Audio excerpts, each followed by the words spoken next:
Today, Jamie and I are speaking with Steve Bojan, Sentry Insurance's Director of Transportation Safety.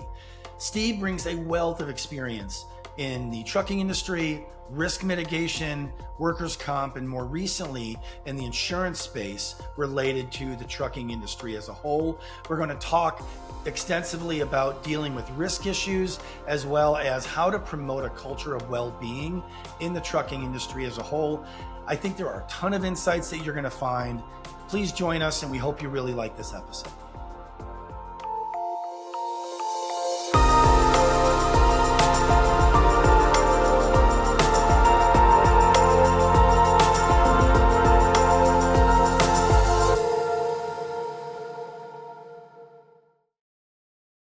Welcome, everybody, to this episode of Thrive with R3. I'm Jamie Gassmann, one of the co-hosts, and I'm here with Dr. George Vergolias, also the co-host of Thrive with R3. And today's guest is Steve Bojan. He's from Sentry Insurance. He's the Director of Transportation Safety Services. So welcome to the episode and the show, Steve. Thank you, Jamie. It's a pleasure to be here, and I appreciate the opportunity to chat with you about driver mental health issues. I'm really excited to have you on the show to talk about that. Thinking about the trucking industry, it's such a huge staple and, driver of our economy and, here in the United States. So would love to get an understanding of kind of your career journey and your background in the trucking industry and in logistics. So can you talk us through how you got into the industry and then speak a little bit about your role at Sentry Insurance? Absolutely. So after I finished grad school at Miami University, I had a professor who was in who taught logistics and was a big fan. I started out I looked at the logistics and transportation industry almost exclusively. And I started out in operations with RPS, which is today FedEx Ground, as a line haul coordinator in Chicago, one of their biggest line haul centers, which is the movement of product between distribution centers or hubs, and was there for about a year. Then I went to Comet Transport, which was a truckload operation for U.S. Freightways, and I was a dispatcher or fleet manager for 45 driver teams. So that's where I really got started in truckload, really true trucking. And while I was there, I was recruited to work as a risk management coordinator for USF Logistics. And that was really where I got started on the safety and risk management and claims side. And I was in that position for a few years, moved to Milwaukee, and went to work back in operations for moving and storage and home delivery. Eventually, I was hired as the risk and claims manager for JDC Logistics, which was about 750 trucks. We ran all truckload.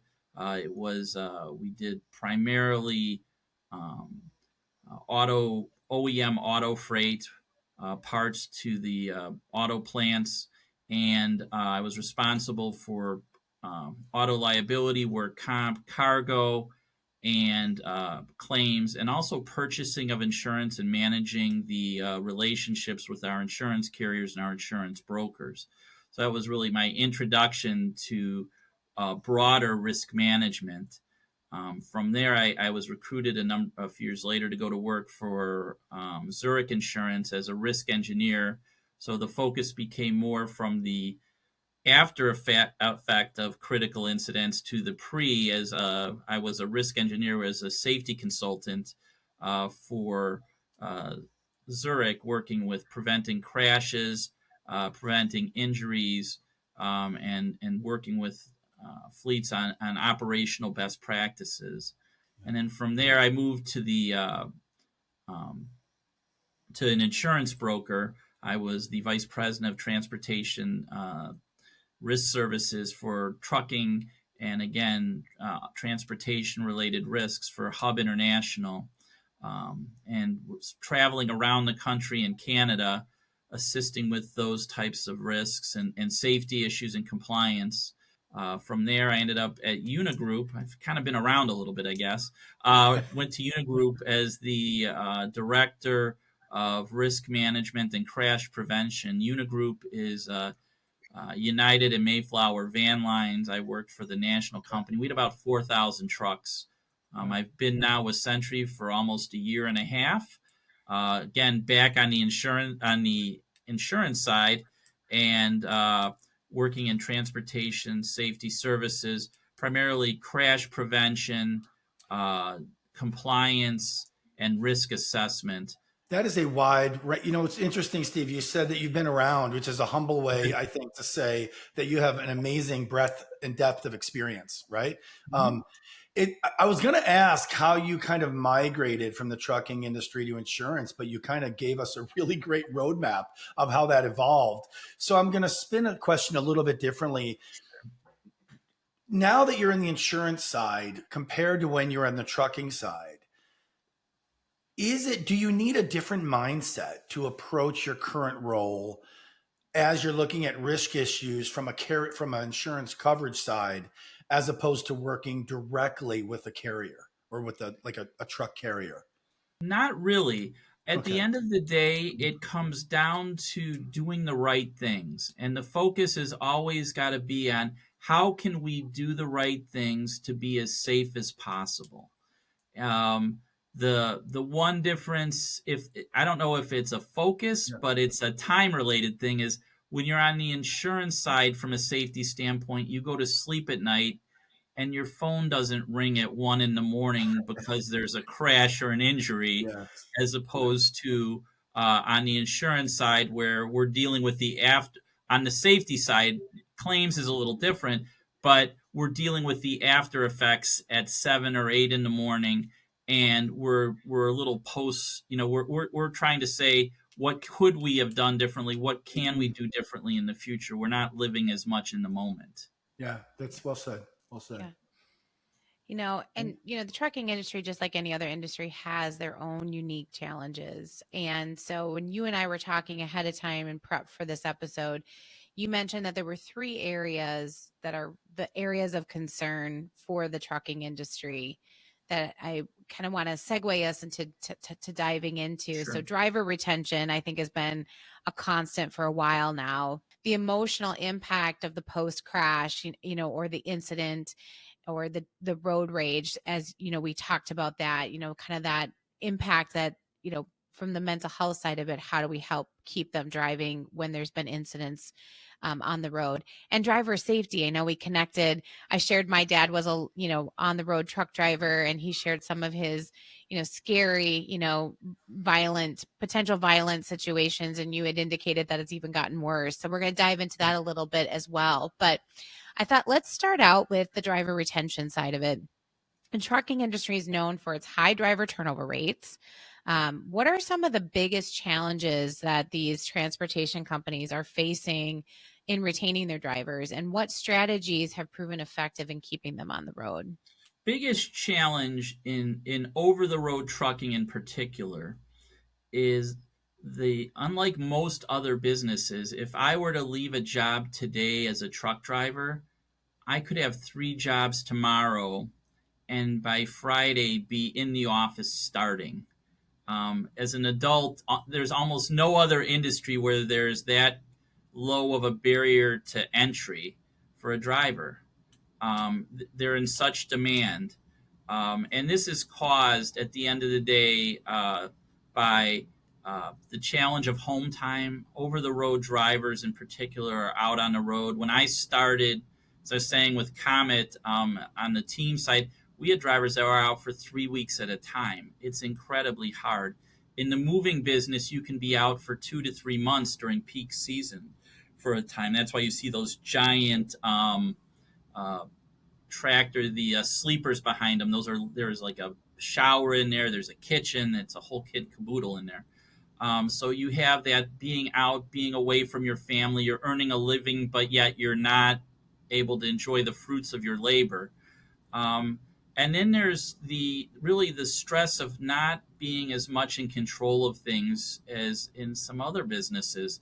You were talking about safety, and I know we'll get into that in a little bit, but you're, as a driver, you are around other vehicles, around other people, around constantly changing environments you can't control. So you have a lot of lack of control over your future, over your safety. Um, the time for, at work, you're paid, most of these folks are paid by the mile. So the reality of, okay, for most of us, if you're salaried, this is what I make at the end of the week, or even hourly. Okay, this is how many hours I work. This is what I'm gonna earn. When you work in a trucking situation where it's by the mile, if there's traffic jams, if there's constructions. I mean, I live in Wisconsin.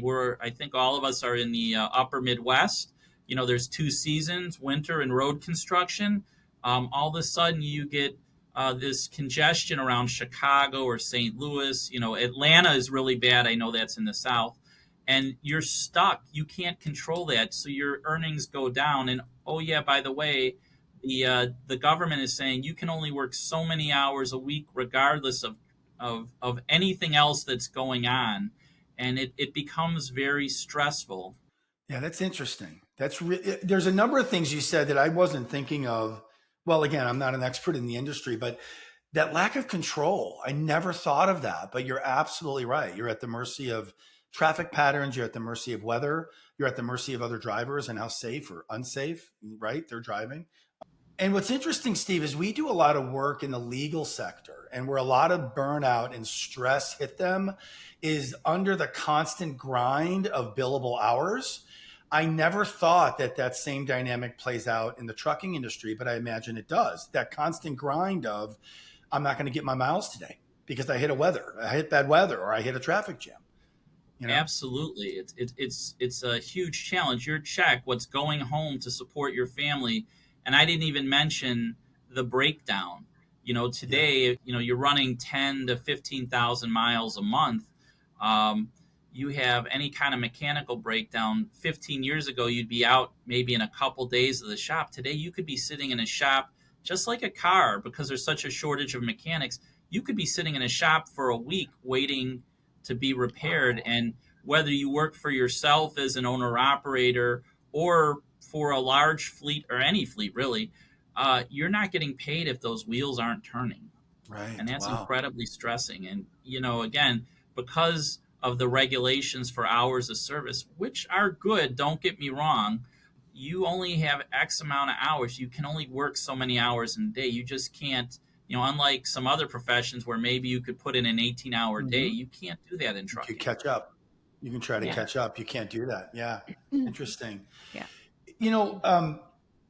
I want to ask about the other aspect that Jamie opened with, and that is the emotional impact of things like road rage, crashes, traumatic incidents that your drivers or drivers across the industry. I have a dear cousin who for many years was a long range truck driver. And he said something to me that I never thought of. He said, when something goes down at 2 a.m. on an interstate, there's a really good chance a trucker is going to come across it, because a lot of other people are not out there at 2 a.m. on a Wednesday, right? He's like, I am, because I'm, especially if I'm trying to work within the parameters or whatever hours. And so he goes, the things that have been so hard for him over time have been seeing accidents, that he was the first one on the scene. And so can you speak to whether it's road rage, crashes, other traumatic incidents?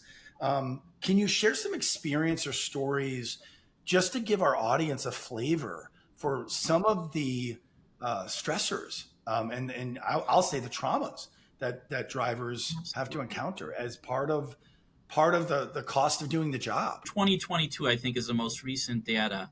More than 42,000 individuals in the United States lost their lives to crashes. These are huge numbers. We just kind of accept them.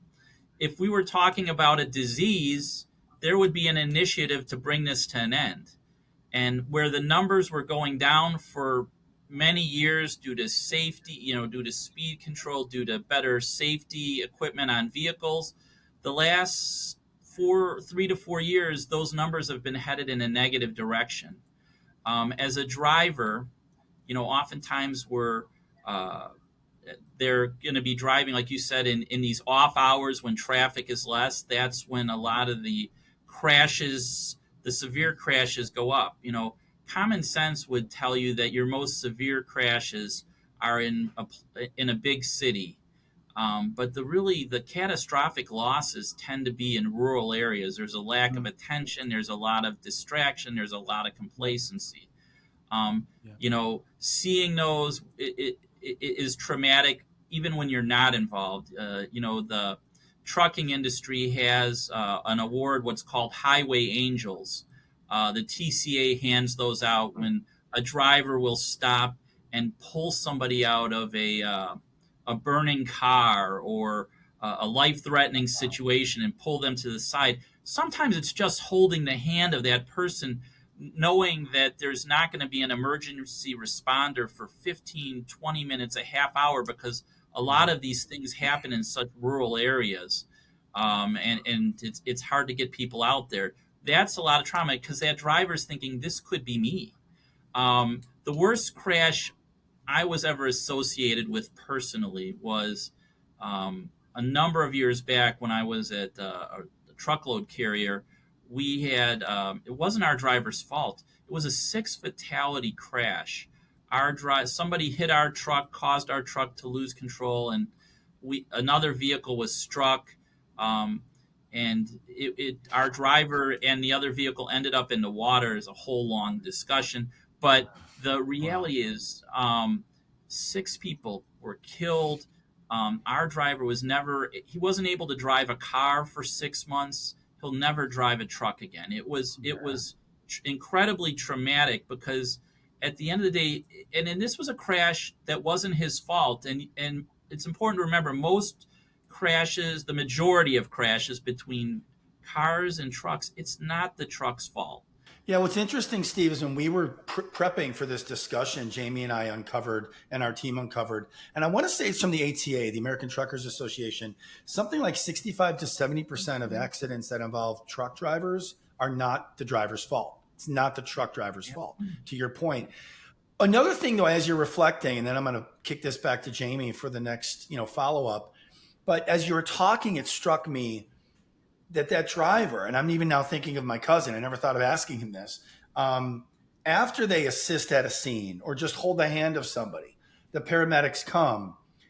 If Jamie and I are traumatized at our workplace, we are likely going back into the break room or into the conference room or just into the workplace where the cubicle farm is, and we have colleagues sitting there. This driver goes back into his cab. And even if it's an extended cab, like you said, with a kitchen and a bed and it's gorgeous, from truck driving standards, there's no one there, right? There's no one there to talk with him or her and help process it or just be a shoulder to lean on. And then they got to drive how many hours or how many minutes, before they can have that human level of interaction. That's tough. That's tough from any perspective. It's incredibly hard. There's a lot of isolation in truck driving. There are people who enjoy it. I mean, there's folks who want to see the countryside. And then there are a lot of folks who have taken these jobs to work in truck driving because it pays relatively well. And if they came out of a blue collar industry that was downsized, this is something where it pays similar amount of money, but unfortunately, there's not as much camaraderie. There's not as much interaction as in other industries. And again, a lot, like you were mentioning early on, a lot of these things happen in the middle of the night. There's, even if you were to go to a truck stop 20 minutes down the road, there's nobody to talk to. Everybody's in their sleeper. And it's a tough environment. You're not able to, like you're saying, to decompress or to expel some of your feelings. Like you would normally would. And you can't call your office because the office is closed. It's a very tough environment. And again, when I give presentations, it's reality, but I sort of make light is most of the really tough situations don't happen at 11 a.m. on a weekday. They happen, like you're saying, in the middle of the night in somewhere rural or on a weekend. And it's very tough for the organization to marshal resources, and it's very difficult for that driver to deal with other folks because they're just not available. Are there ways for the truck drivers to notify the carrier that something has gone down in the middle of the night? Because to your point, the dispatchers aren't working, the staff isn't in the office, they're working, sometimes, that's standard 8 to 5, and they maybe have different shifts that they're on. But can they flag it for them so that somebody's checking in on that driver the Absolutely. next day? Yeah, so there's a couple ways. Most trucking organizations, most fleets have somebody who's on call 24/7, whether it's a safety manager, safety director, owner of the company, sometimes a lead dispatcher, usually somebody in safety. I used to be that person. And you sleep with that phone by your bed. In today's world with telematics and vehicle tracking, the more sophisticated systems can automatically alert folks back at the home office if something catastrophic has happened, even if the driver is unable to communicate. In a catastrophic crash, that driver may not be able to call in and may not. It could be he's incapacitated, or the phone that he uses to make these calls is somewhere in the back of the truck. These are violent collisions in many situations. So hopefully there's somebody to talk to, and it's really important to train drivers, everyone at staff, that when something bad happens, when I used to do driver meetings, I'd say, what's the first rule of trucking? If you ever have a problem, call your dispatcher. Call that 1-800 number that you have and let somebody know what's going on. Again, from a mental health standpoint, it's critical to be able to talk things through, and also to get additional resources as needed engaged in the situation. I know my dad used to say his dispatcher, like they become friends, when he was a truck driver for 8.5 years. I mean, I know I went on the truck with him over spring break one time, and we happened to be driving through the city where his dispatch center was at, and he's like, "You got to meet my dispatcher." Like, it was so important to him.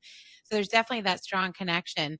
So I know it's not in, the questions that we kind of prepped ahead of time, but I do have a question on this because I know we talk a lot about that driver thriving and, and staying on the road and that retention. There's, I want to make sure we talk a little bit too about that dispatch center, that closeness that these dispatchers, they become like that friend and almost the road family for these truck drivers. When something happens to that driver, sometimes, if it's a catastrophic accident, let's just say that the driver doesn't make it. What kind of support is provided to those dispatchers and that team that's keeping them on that road? How are companies addressing that?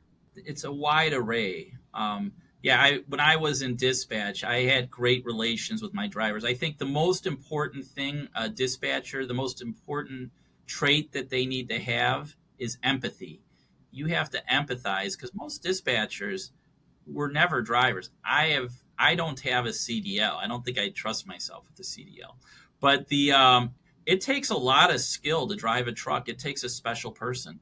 And when something bad happens, I remember when that 6 fatality crash happened, it was horrible for me. And there were pictures coming out of, it was outside of an amusement park, of SpongeBob SquarePants dolls floating up on the shore. And my kids were 3 and 4 years old at the time. And I'm just devastated as I'm relating here in ways I would have never thought possible at work to the victims and to our driver. What's interesting is what we know from the emergency management space, right? 911 operators, is often there is a feeling of helplessness that can over time become paralyzing. And I imagine, Steve, that probably affects some of these dispatchers as well. Like they've got the empathy, they're listening, they're giving an active listening ear, but there isn't much they can do. I mean, they can provide some supportive, verbal dialogue, but I'm wondering if there's some feeling of helplessness that these dispatchers are coping with as well. Absolutely.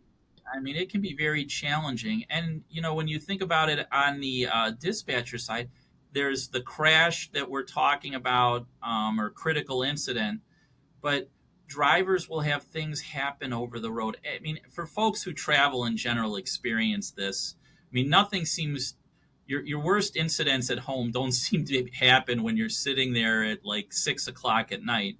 But when you're on the road, I mean, I think of myself when we had a dryer fire. It ended up being not major, and my wife is calling me at 8 at night and telling me what's. I'm like, I'm in Minneapolis, which was, I think that's where you're at, Jamie, and I'm like, what do you want me to do? But as a it's not just the crash, but these drivers will call and talk, share, like Jamie's talking about, that relationship. They'll share their lives with the drivers will share their lives with these dispatchers, and you can feel incredibly helpless as to how do I help them do better as they're trying to earn a living to support their family, and they're having a crisis at home. It's very challenging. It's very difficult, and it's incredibly draining. I was funny you should say that, George. As I was talking, I was thinking about the show 911, and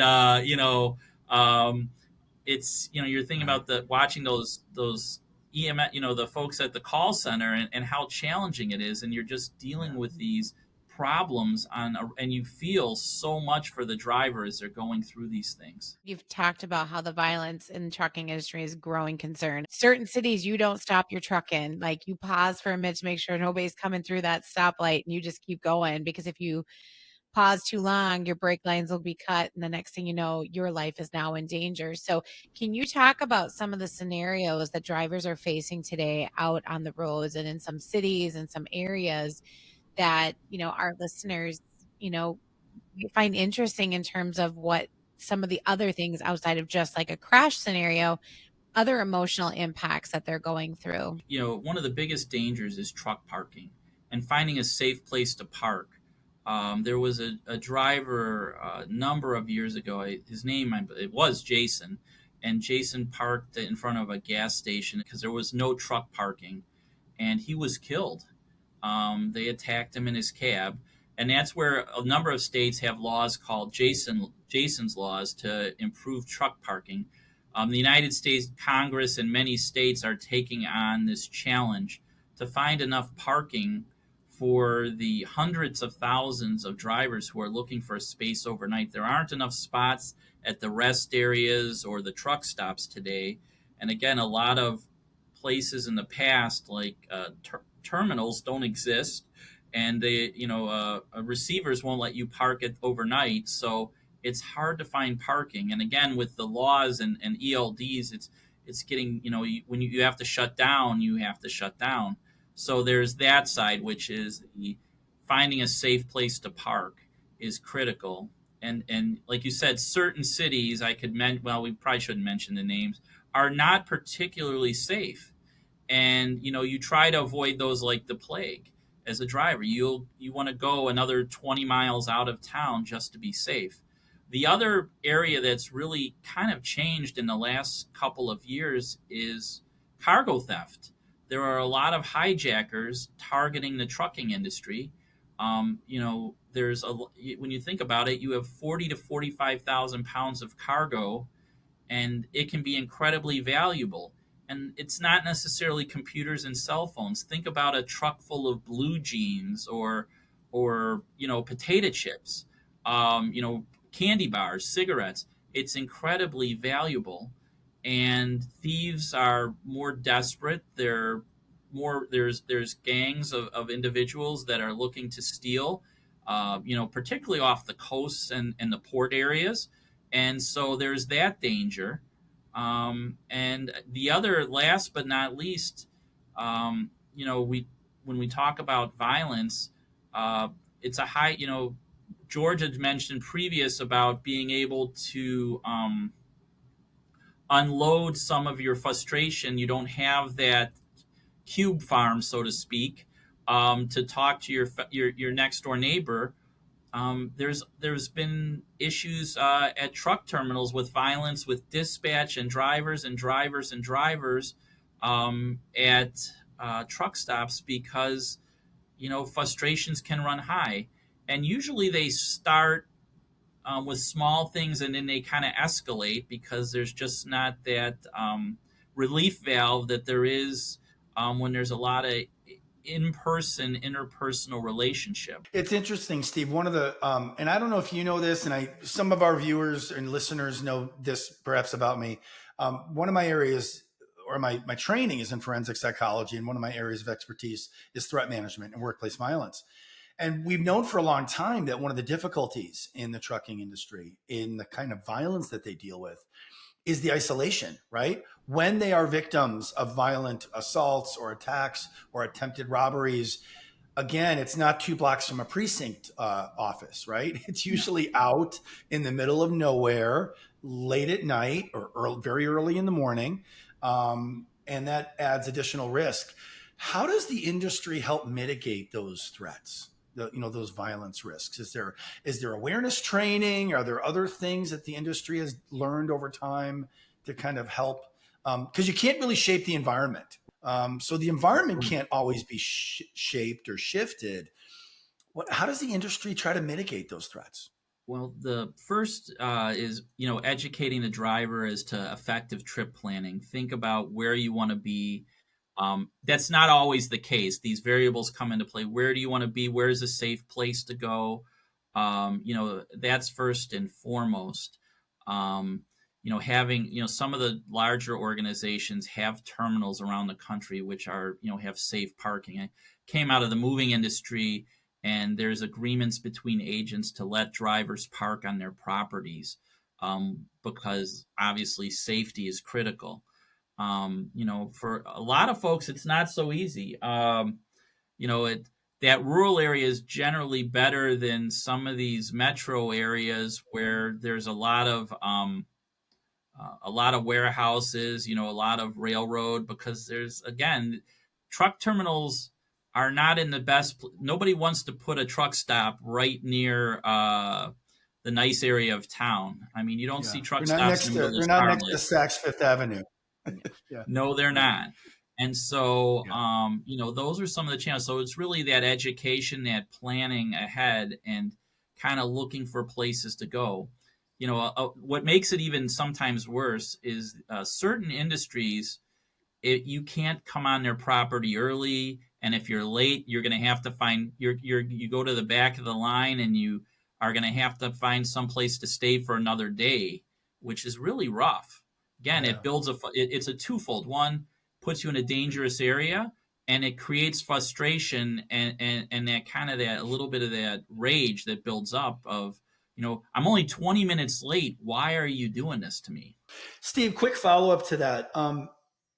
Is this even a more difficult dilemma for independent drivers that aren't necessarily associated with a large trucking company, but they're kind of contracting out as independents? Or is it just similar regardless of that variable?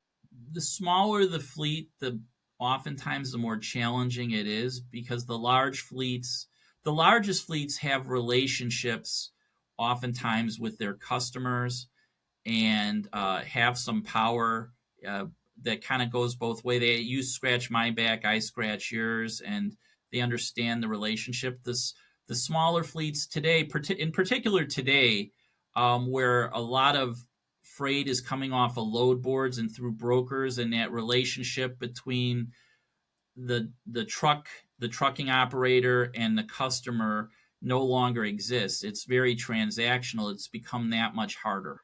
Things I know I don't think of. And what's funny is I even operate in the violence workplace risk space.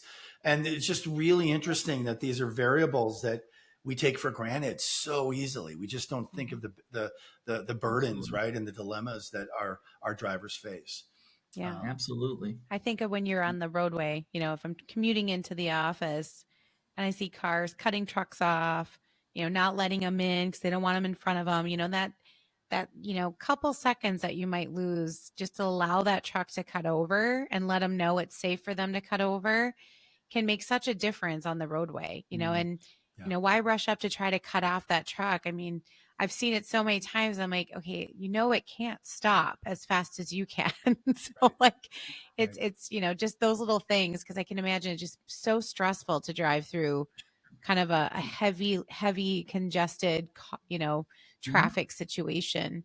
And what So strikes me, Jamie, with that is the survival instinct Oops. often doesn't set in because one, they Um, can't stop on a dime, and your Toyota Camry is not going to win the battle, right? It's just not going to no, win no. if that no, truck cannot stop. And you would think people would just be more cognizant. It's a huge issue. A number of states are taking that on. They're putting out education programs, no zones around trucks.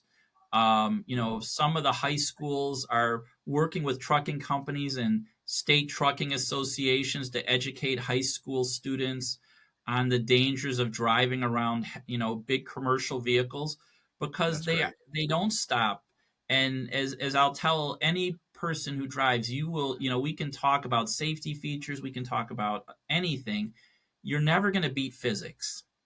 No. And if you have an 80,000 pound truck and a 4,000 pound car and there's speed involved, or somebody's driving over somebody else, it's not like Jamie is saying, you don't want to be in that situation in a Right. four-wheeler. And I can guarantee you that truck driver does not want you in that situation. No. if we look to the future outlook of the trucking industry, what would you recommend trucking companies do differently to help the overall well-being of their drivers? The better education of drivers, a better education of dispatch staff, um, you know, giving them tools to deal with stress, and then which is important, and talking about making who to call, having vendors available that can deal with their challenges, and then on the management side, making sure that dispatchers have empathy, that they understand how to deal with crashes, how to deal with injuries. Too often we think, well, the driver made a bad decision, or and it's not just we've been focusing on crashes, but if we focus for a second even on driver related injuries, these are things that happen often in remote areas. These drivers may live remotely from their, the organization they work for. So they're having issues with dealing with how, are they going to have a job after this incident happens? It could be a crash, it could be an injury. Mhm. Are they going to be able to come back to work? Are they going to, how are they going to feel? You know, at Sentry, we our claims team put together an injured well-being worker report early in 2024, and it talks about overall industries, but it really spoke to me in trucking. I don't think that was their intent, but it's interesting in that we need to make sure that we take care of the well-being of these drivers, and that really everybody involved is educated on the challenges they face, and make sure that they're dealing with these folks in the correct manner. That is a perfect segue to my next question. And it could be from the perspective of the company, the carrier company. It could be from the perspective of an insurance provider in that space. Um, but can you comment, Steve, on why the focus on overall well-being of the drivers, especially the drivers, but I'm going to expand it as well to dispatch and other support professionals. Why is that good for the bottom line? We work with a lot of different companies and a lot of different industries promoting well-being, and we do tele outreach, we do telehealth services, we do a lot of interesting things in that space. Sure. And we increasingly get the question of, we really want to help our people, but it also has to have some relevance to the bottom line. Can you speak to that? Like, why taking care of people in your industry? Why is that also good for the bottom line? It's good in a multitude of ways. One, if you don't have drivers on the road, if you don't have full trucks, you're not making revenue. So first and foremost, that retention and that productivity are critical, because you're in the trucking industry. Everybody, including the trucking companies, are compensated by the miles driven. So if you're not, the tires aren't rolling, things aren't coming in, and you still have costs regardless. it's a much more capital intensive industry than it's ever been. A tractor is now $180,000 to $200,000. Trailers are incredibly expensive. So you're paying a lot of cost. That's first. Second, when something bad does happen, whether it's a crash or somebody gets hurt, their mental well-being can have a profound impact in the cost of that claim. There's when there's a crash, making sure you have a good witness, making sure that they are available to show up for a trial, and making sure that they're in a good state of mind during a deposition is critical to an event. So mental health is critical. That wellness, that well-being is huge. When there's a huge correlation between workers' compensation costs increasing and mental health issues. So the reality is, if you take care of people, they're coming back to work sooner. And in trucking in particular, the longer you're away, the less likely you are to ever come back. So if you can bring people back, and a happy person is a person who gets well sooner, then it's a cost savings. It's in all of our best interests to have a thriving, healthy trucking industry. If the trucking industry shut down for a week, it would have catastrophic impact on our society in terms of the goods and services that are not able to move, right, from one place to another. Absolutely. And it's not just my Amazon orders. I could live without that. It's insulin, right? It's hemoglobin. It's all kinds of medical supplies, right? Amongst other things. It's an industry we absolutely need. And I think we saw some of that. I mean, we're seeing some of the impact of that with the strikes in Europe and some of the things going on over there. I think we saw some of that early on in the pandemic. These are problematic issues if this industry even slows down, let alone if it shuts down. We got to take care of these folks. Absolutely. So I really appreciate your insights, Steve. Thank you all for listening. We hope you've enjoyed this episode of Thrive with R3. R3 is a workplace behavioral health pioneer and innovator, providing rapid response and ongoing behavioral health solutions that help people and organizations recover, perform, and thrive in the wake of disruption and stress. For more episodes, insights, and resources, visit thrivewithr3.com.